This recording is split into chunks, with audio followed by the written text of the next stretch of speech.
여러분 혹시 이런 경험 있으신가요? 거울 앞에 서서 옷을 입어보는데 예전엔 헐렁했던 바지가 어느 순간부터 꽉 끼기 시작합니다. 똑같이 먹고 똑같이 생활하는데 배만 점점 나오는 것 같고, 예전에는 한 끼만 줄여도 빠졌던 체중이 이젠 꿈쩍도 하지 않습니다. 혹시 나만 그런가 싶어서 친구들에게 물어보면 다들 똑같다고 합니다. 나이 들수록 뱃살은 왜 이렇게 안 빠질까요? 특히 60대가 되면 뱃살이 더 쉽게 붙고 잘 빠지지 않죠. 사실 이건 자연스러운 현상입니다. 나이가 들수록 여성 호르몬이 줄어들고 신진대사도 느려지면서 몸은 에너지를 저장하려는 방향으로 변합니다. 특히 복부 지방은 여성의 건강에도 중요한 영향을 끼치기 때문에 체계적으로 접근해야 합니다. 단순히 굶거나 한두 끼만 줄이는 방식은 이제 효과가 없습니다. 오히려 영양 불균형이 생기고 건강에 더 악영향을 줄 수 있습니다. 그래서 오늘은 이 문제를 해결할 수 있는 아주 현실적이고 간단한 방법, 바로 60대 여성의 뱃살을 효과적으로 줄일 수 있는 식단을 알려드리겠습니다. 이 식단은 누구나 쉽게 따라할 수 있고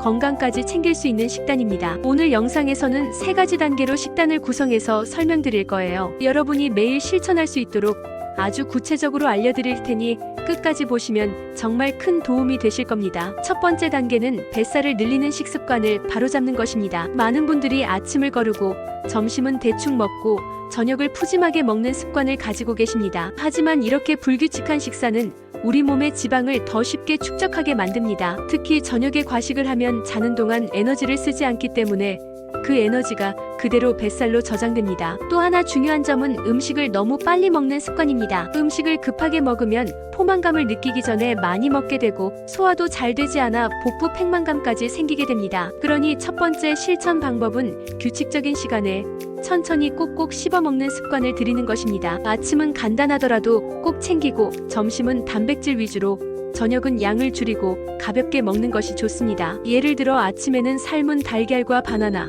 점심에는 닭가슴살과 샐러드, 저녁에는 두부와 나물 반찬으로 구성하면 아주 이상적입니다. 이런 식단을 2주만 실천해도 몸이 훨씬 가벼워지고 속도 편안해지는 걸 느끼실 수 있을 거예요. 실제로 67세의 이정숙 씨는 이 식습관을 실천하면서 한 달 만에 허리둘레가 4cm 줄고 소화도 훨씬 잘 되었다고 합니다. 두 번째 단계는 뱃살을 줄이기 위한 음식 조합을 바꾸는 것입니다. 같은 음식을 먹더라도 어떤 방식으로 조합하느냐에 따라 우리 몸에 미치는 영향은 크게 달라집니다. 특히 나트륨이 많은 반찬과 정제된 탄수화물은 뱃살의 주범입니다. 백미 대신 현미나 귀리 같은 통곡물로 바꾸고 국이나 찌개보다는 찜이나 구이로 조리법을 바꾸는 것만으로도 큰 차이가 납니다. 단백질은 동물성보다 식물성 단백질이 좋고 기름진 고기보다는 생선이나 콩류를 활용하면 훨씬 효과적입니다. 예를 들어 점심 메뉴를 잡곡밥과 두부조림, 때친 브로콜리와 고등어 구이로 구성하면 맛도 좋고 뱃살 관리에도 아주 좋습니다. 또 식사 순서도 중요한데 야채를 먼저 먹고 단백질, 마지막에 탄수화물 순으로 먹는 것이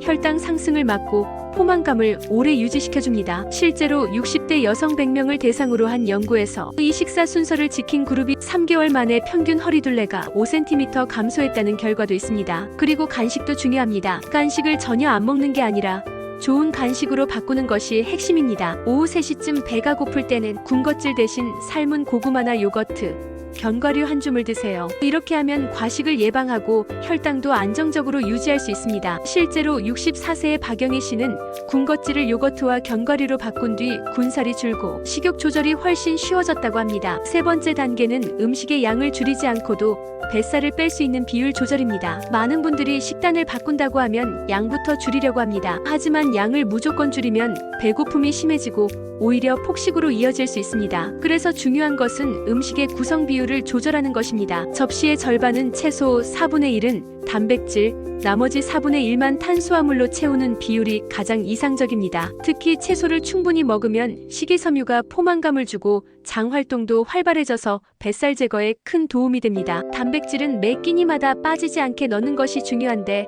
삶은 달걀이나 두부, 생선이나 닭가슴살 같은 간단한 재료로 충분합니다. 탄수화물은 흰쌀밥 대신 잡곡밥, 통밀빵, 고구마로 대체하면 좋습니다. 또 식사를 할 때 물을 먼저 한 컵 마시는 것도 과식을 방지하는 좋은 방법입니다. 이런 식사 비율은 실제로 많은 영양사들이 권장하는 방법이고 단기간이 아니라 꾸준히 실천했을 때 지속 가능한 효과를 줍니다. 예를 들어 66세의 정순자 씨는 접시 구성 비율만 바꿨을 뿐인데 3개월 만에 허리둘레가 6cm 줄고 체중도 자연스럽게 감량되었다고 합니다. 이처럼 식단은 단순히 무엇을 먹느냐보다 어떻게 먹느냐가 훨씬 중요합니다. 오늘 소개한 3가지 단계는 모두 현실적으로 실천 가능한 방법이고 무리하지 않아도 큰 효과를 볼 수 있는 방법입니다. 중요한 건 꾸준함입니다. 처음부터 완벽하게 하려고 하기보다는 하루 한 끼씩 바꿔보세요. 아침 한 끼만 바꿔도 몸이 달라지는 걸 느끼실 수 있을 겁니다. 그리고 너무 조급해하지 마세요. 뱃살은 천천히 빼는 것이 가장 건강하고 요요 없이 유지할 수 있는 방법입니다. 여러분도 오늘부터 하나씩 실천해보세요. 작은 변화가 큰 결과로 이어질 수 있습니다. 매일 거울 앞에 서는 시간이 더 기분 좋아질 수 있도록